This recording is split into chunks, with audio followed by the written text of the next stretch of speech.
இன்னைக்கு நம்ம பண்ண போகிறது ஒரு அடிப்பொலி வேறு லெவலு ஈவினிங் ஸ்நாக்ஸ் தான் பண்ண போகிறோம். ஹெல்த்தியும் கூட. அது என்னன்னு பார்க்கலாமா? இந்த மீன் மேக்கர் வந்து சோயாபீன் சொல்லுவாங்க. அது குட்டி குட்டியாக இருக்கணும், சின்னதாக இருக்கணும். பாருங்கள், இது சுடு தண்ணியில் போட்டு இப்போ ரெண்டாவது தண்ணி பச்சை தண்ணியில் போட்டு வாஷ் பண்ணி எடுக்கணும். சுடு தண்ணியில் போட்டாச்சு. இப்போ ரெண்டாவது பச்சை தண்ணியில் வாஷ் பண்ணி எடுக்கேன்.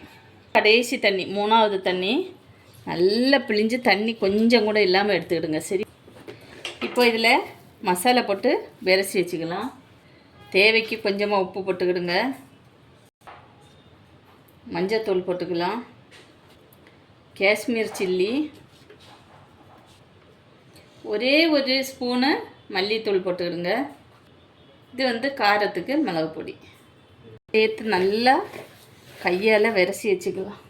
ஒரே ஒரு ஸ்பூனு ஆயில் விட்டுக்கிடுங்க. நல்லா விரசி கொடுக்கலாம். விரசி ஒரு 1/2 hour ஊற விட்டுடலாம். இதுக்கு தேவையான பொருட்கள்: முட்டை வந்து நான் 5 முட்டை எடுப்பேன். 6 முட்டை இருக்குது, 5 முட்டை எடுப்பேன்.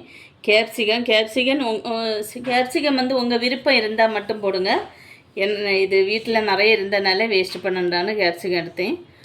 இது வந்து ஆனியன், இஞ்சி, பூண்டு, இது கருவேப்பிலை கட் பண்ணி வச்சுருக்கேன். பச்சை மிளகாய் 1, சின்ன இந்த கொத்தமல்லி இலை.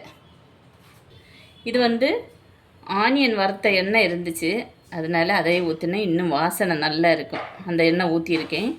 பெருஞ்சீரகம் நல்லா கையால் கொஞ்சம் கசக்கிட்டு போட்டுக்கிடுங்க. சரிங்களா? பெருஞ்சீரகம் போட்டுக்கலாம். பண்ணி வச்ச கருவேப்பிலை போட்டுக்கலாம். பூண்டு போட்டுக்கலாம். இஞ்சி போட்டுக்கலாம். அதே லைட் மிளகாய் போட்டுக்கலாம். பண்ண ஆனியன் போட்டுக்கலாம். ஆனியன் கொஞ்சம் 2 ஆனியன் எடுத்துக்கிடுங்க. பெரிய ஆனியன் 2 எடுத்துருக்கேன். இப்போ நம்ம போட போகிறது இந்த சோயா தான். மசாலா போட்டு வச்சுருக்கோம் பார்த்தீங்களா? அதை போட்டுக்கலாம். மீடியம் ஃப்ளேமில் வச்சுக்கிடுங்க. ஸ்டவ்வு நல்ல இதாகி இதுலேருந்து கொஞ்சம் தண்ணி பிரிஞ்சு வரும். தண்ணி வற்றணும். வற்றினதுக்கப்புறம் நம்ம நெக்ஸ்ட்டு ஸ்டெப்பு ஒரு 5 முட்டை இதில் விட்டுக்கலாம். 5 முட்டை விட்டுருக்கேன் நான் இன்றைக்கி. இப்போது கேப்சிகம் இதில் போட்டுக்கலாம். கொஞ்சம் கலருக்காக காஷ்மீர் சில்லி போட்டுக்கிறேன். இது வந்து 1/2 ஸ்பூனு கரம் மசாலா போட்டுக்கலாம். நல்லா கிளறி விட்டுக்கிடுங்க. இந்த டைமில் நீங்கள் பெப்பர் போட்டுக்கலாம். விருப்பம் இருக்கிறவங்க பெப்பர் போட்டுக்கிடுங்க. நான் பெப்பர் இல்லை, அதனால் போடலை. பெப்பர் லாஸ்ட்டில் தூவிக்கணும். சரியா? அப்படியே மல்லி இலை போட்டுக்கலாம். நண்பர்களே, நம்ம ஈவினிங் ஸ்நாக்ஸ் ரெடி ஆயிடுச்சு. இப்போ நம்ம தட்டுக்கு மாற்றிக்கலாம். இப்போது பச்சை ஆனியன் பாருங்கள், கட் பண்ணிவிட்டு, வசக்க எதுவும் வேண்டாம், அப்படியே கட் பண்ணிவிட்டு அது மேலே போட்டுட்டு, அது மேலே இன்னொரு ஐட்டம் இருக்குது, துருவின கேரட்டு. இதையும் போட்டுட்டு அப்படியே எல்லாம் சேர்த்து சாப்பிட்டு பாருங்கள். அப்படியே நாக்கில் சுவை சும்மா நடனம் ஆடும்னு சொல்லுவாங்களே, அதே மாதிரி நடனம் ஆடும். சாப்பிட்டு பார்க்கலாமா?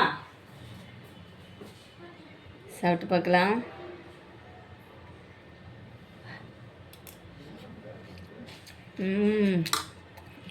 செம சூப்பராக செமையாக இருக்குது நண்பர்களே. மறக்காமல் இந்த மாதிரி ஸ்நாக்ஸ் பண்ணி உங்கள் பிள்ளைங்களும் கொடுங்க, நீங்களும் சாப்பிடுங்க. ரொம்ப ஹெல்த்தியான ஒரு ஸ்நாக்ஸு. இந்த வீடியோ பிடிச்சிருந்தால் லைக் பண்ணுங்கள், ஷேர் பண்ணுங்கள், கமெண்ட் பண்ணுங்கள். மறக்காமல் என்னோடய சேனலை சப்ஸ்கிரைப் பண்ணாதவங்க சப்ஸ்கிரைப் பண்ணுங்கள். ஓகே, பாய்.